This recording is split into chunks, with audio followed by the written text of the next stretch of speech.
নমস্কার বন্ধুরা, আমি অসীমা আরও একবার চলে এসেছি একটি নতুন রান্নার ভিডিও নিয়ে অসীমার রেসিপিতে।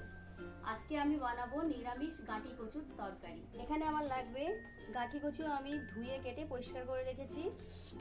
আর যে সকল উপকরণ লাগবে সেটা হলো, এখানে 5 ফোড়নের আছে 5 ফোড়ন, 2টো তেজপাতা আর একটা শুকনো লঙ্কা, এটা ফোড়নের জন্যে। আর লাগবে, আর আমি ব্যবহার করব সর্ষের তেল, কাঁচা লঙ্কা, আদা বাটা, জিরের গুঁড়ো, হলুদ গুঁড়ো, লবণ আর একটা টমেটো। আমি কড়াটা গরম হতে দিয়েছিলাম। এবার এতে আমি দিয়ে দেব সামান্য সর্ষের তেল। তেলটাকে আমি ভালো করে গরম করে নেব।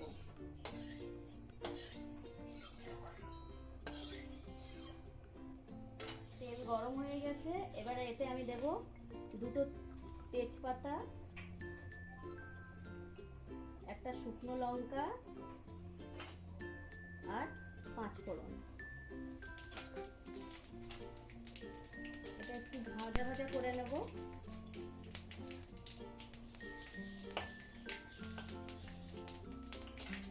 এবারে এতে দিয়ে দেবো আমি কেটে রাখা গুঁড়ি কচু। গাঁটি কচুটা দিয়ে আমি একটু ভালো করে এটাকে ভেজে নেব। একটু ভালোভাবে ভেজে নেব। এটাকে আমি সুন্দর করে ভেজে নিয়েছি। এবার এতে আমি দেব টেস্ট অনুযায়ী লবণ,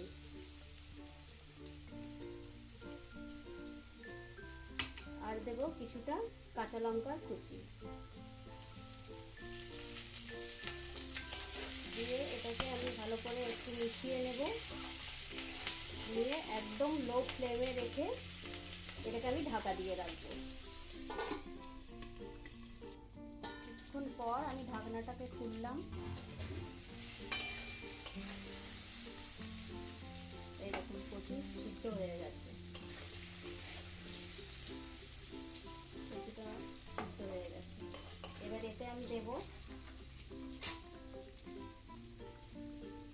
হলুদ গুঁড়ো,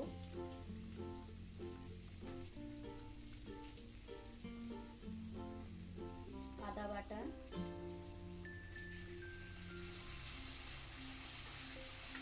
দিয়ে এটাকে আমি ভালো করে মিশিয়ে নেব।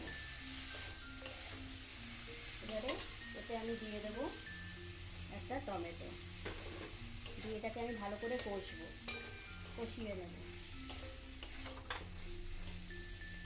যেহেতু এটা গাঁটি কচু, ওই জন্য আমি এক সাইডে একটু গরম জল করে নেব।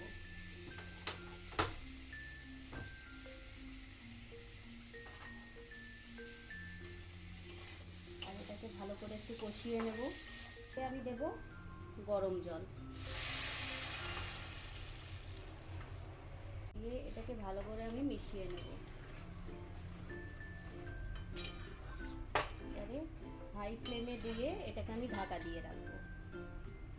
এবার আমি ঢাকনাটা খুলে দেখব।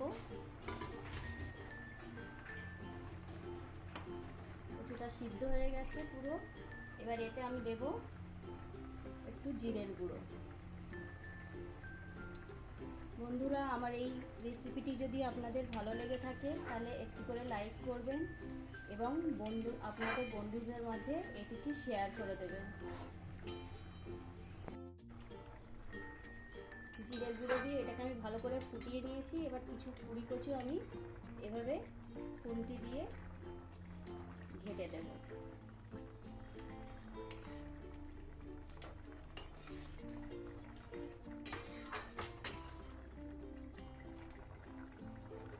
নিরামিষ গাঁটি কচু রেডি হয়ে গেছে।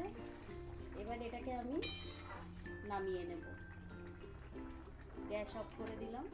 আমার নিরামিষ গাঁটি কচুর তরকারি রেডি হয়ে গেছে। আমি একটু গ্রেভি রেখেছি, কারণ এটা একটু পরে আবার টেনে নেবে।